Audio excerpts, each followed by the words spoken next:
Assalamualaikum warahmatullahi wabarakatuh. Kasugdi para wargi Semkuring baris naratas cejer cerita Sunda Si Denok Waraja Sakti dina bagian anu ka-12 na. Semkuring omaja kanu teu ajan subscribe mangga diklik tombol subscribe na, like, komen sareng aktifkeun notifikasina. Kanu parantos subscribe hatur nuhun pisan, pamudah-mudahan berkah kangge sadayana. Mangga urang lajengan wae cejer cerita Sunda Si Denok Waraja Sakti dina bagian anu ka-12 na. Dar maranco kasadayana. Sor cikopina.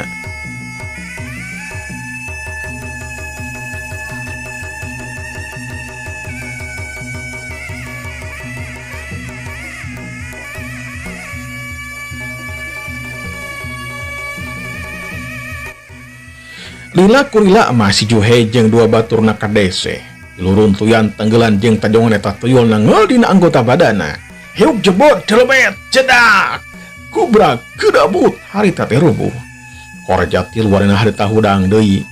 Kakaroge nangtung siap tilu tuyul ngalayang nubruku sirahna kana dada si juhe CS. Heuk jebot celebet cedak. Kalayang tilu warna harita ngalayang terus ngalayang mebet kana taneuh. Kubrak kedabut. Cakakak bah bogel harita teh seuri. Cek dewek oke naon. Siap tiluan mal ngalawanan tuyul sakti.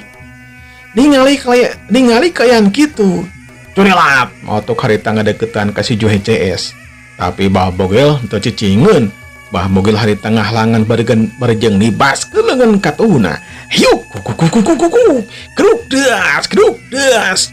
Dua kekuatan bantrok masing-masing leungeun anu dieusi ku tenaga lapis sing kereduk semua hangit. Bah bogel terus ngarangseg. Motok henteu eleh kesit, motok harita teh masih mampu nyingkain panerajang bah bogel. Sedangkan si juhe harita teh ngunial hudang, banget gemek irung baseuh ku getih, awak asa pasiksak.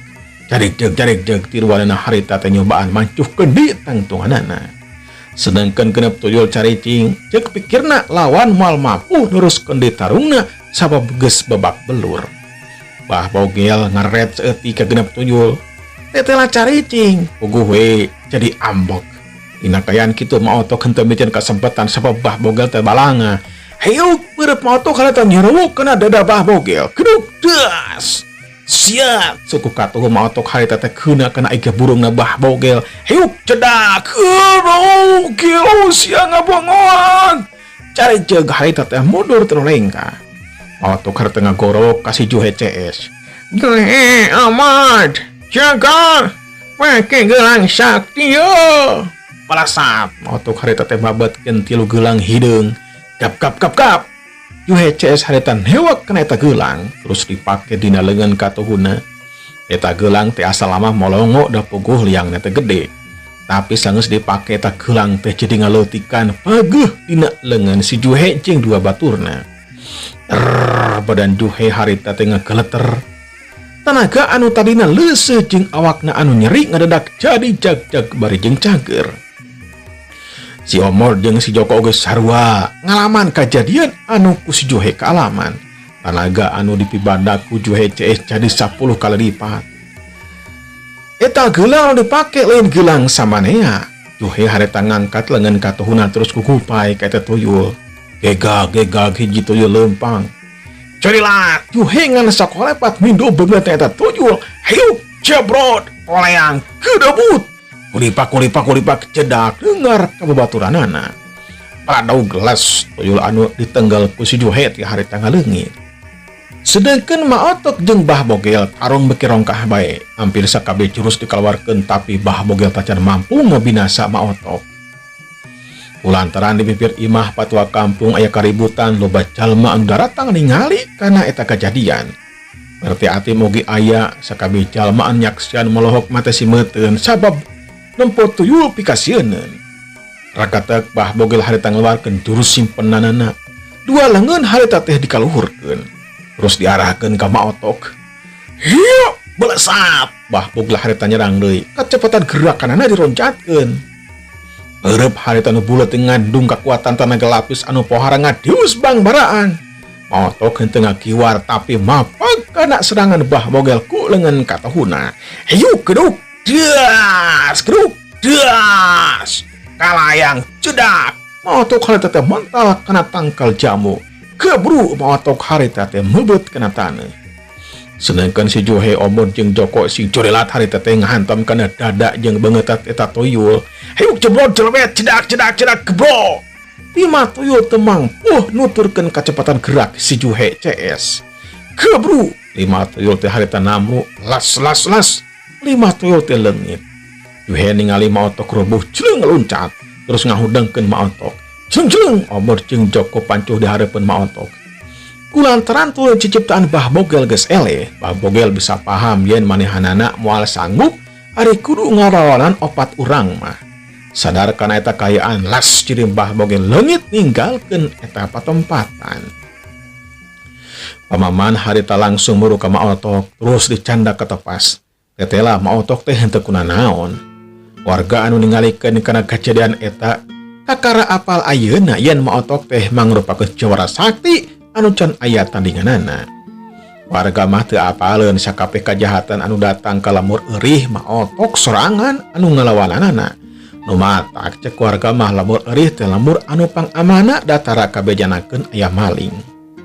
Anu puguh mah maotok unggal poe unggal peuting teh sok ngalawanan maling. Pangeussi lemur mah teu apaleun kana eta kejadian. Tua kampung oge kakara apal harita maotok mibanda ilmu silat anu luar biasa hebat. Kasugri para wargi, kulantaran ieu parantos aya di bebina pamaman, sareng kayaan oge tos aman, maotok sareng Juhe CS amitan leos harita teh ninggalkeun bumina pamaman. Saminggu ti harita, tunduk waktu ninggang mangsa Juhe CS tos siap harita teh bade angkat. Aletan warga oge parantos ditata sangkan rapih. Juhe Omod sering Joko didangdosan ngangge anggian anu mantes puguh janten kalinglap. Motok oge parantos siap ngangge kabaya. Juhe CS harita teh ngarasa bagja sababina poe ayeuna Juhe teh terus jadi salakina iis, Omod jadi salakina teulis, sareng Joko jadi salakina euis.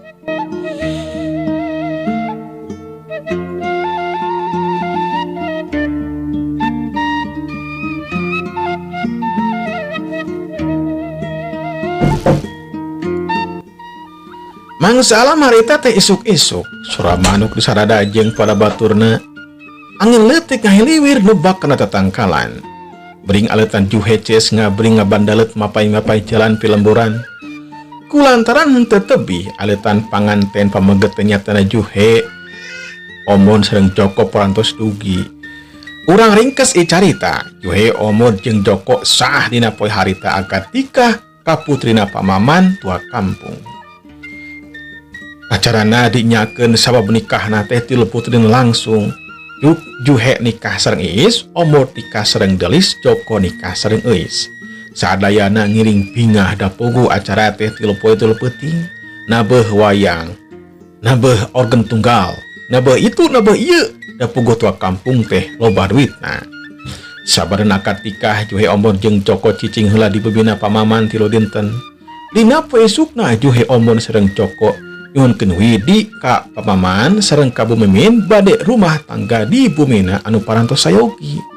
Pamaman sareng ibu mimin rada berat oge sabab di bebina bakal sepi jempling pok harita teh pamaman cumarita.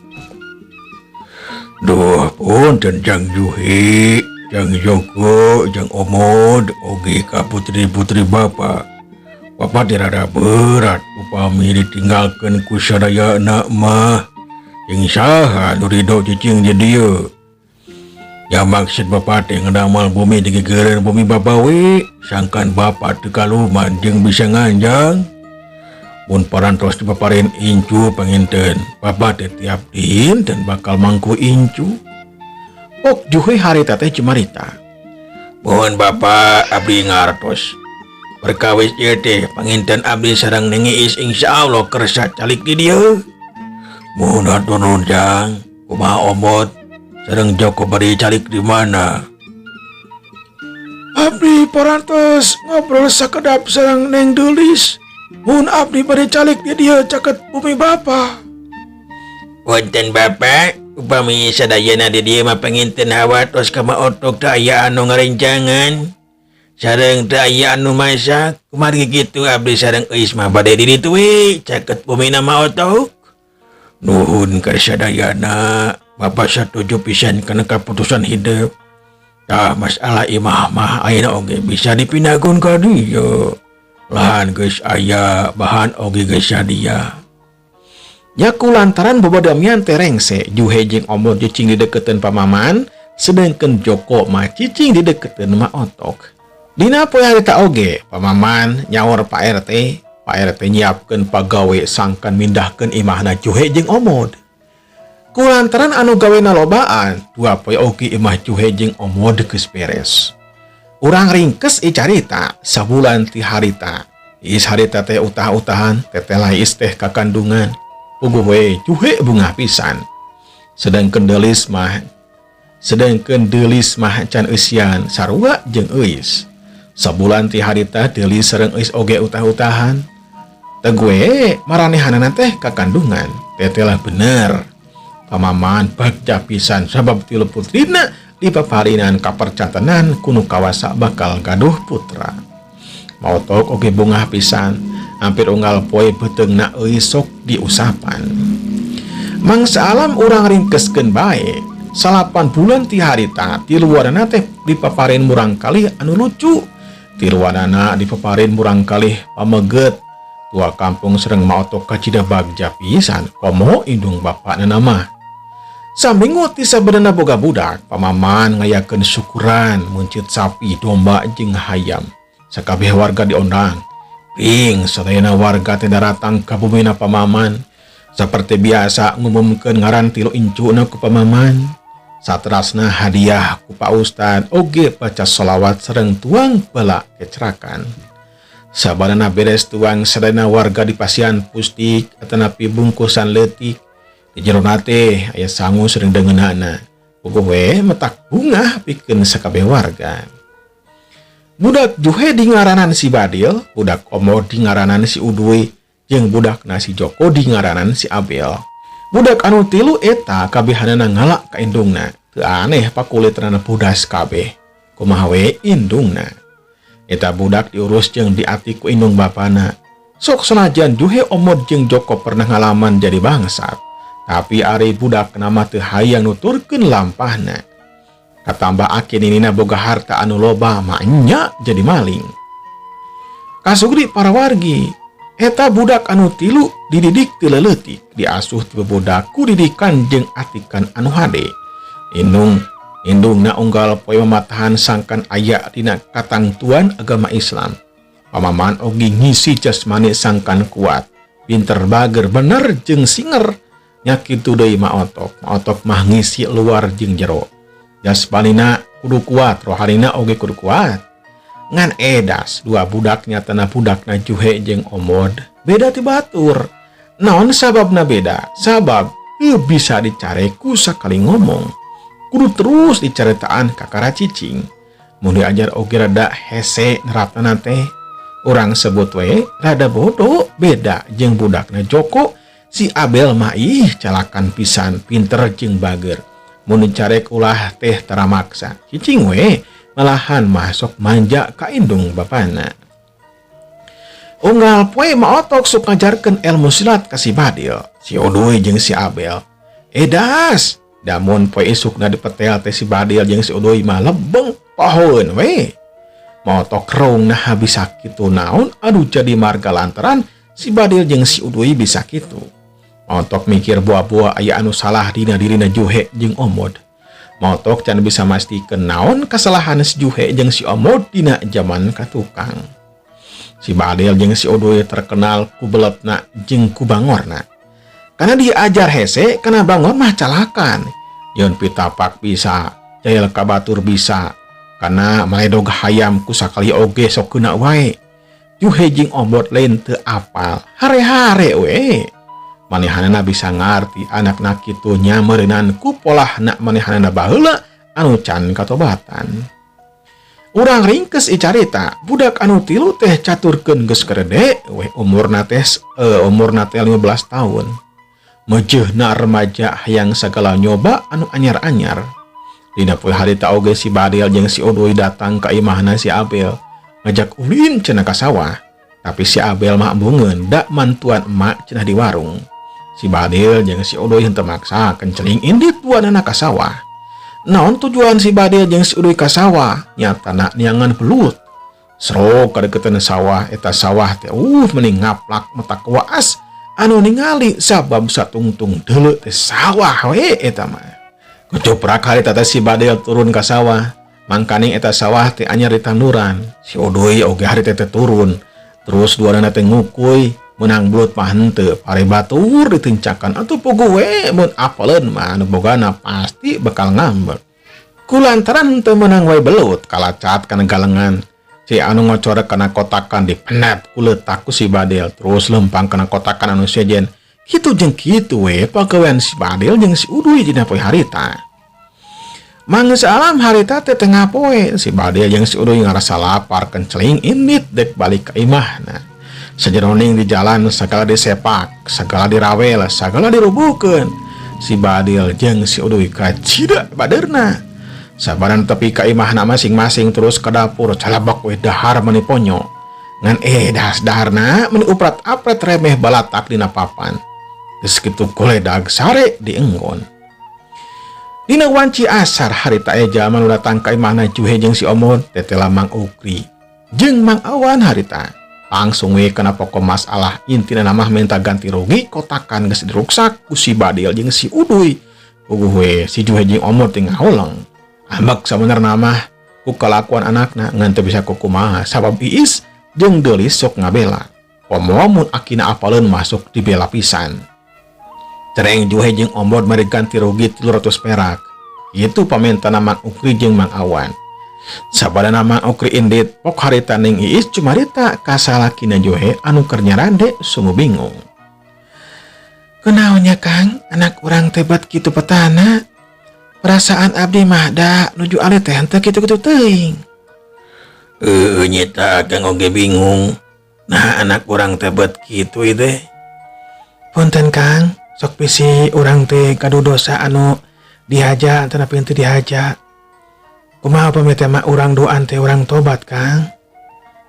Lang Juhe ari teh tengah ulang manehanana kakara sadar ayeuna baheula baongna leuwih ti si Badil.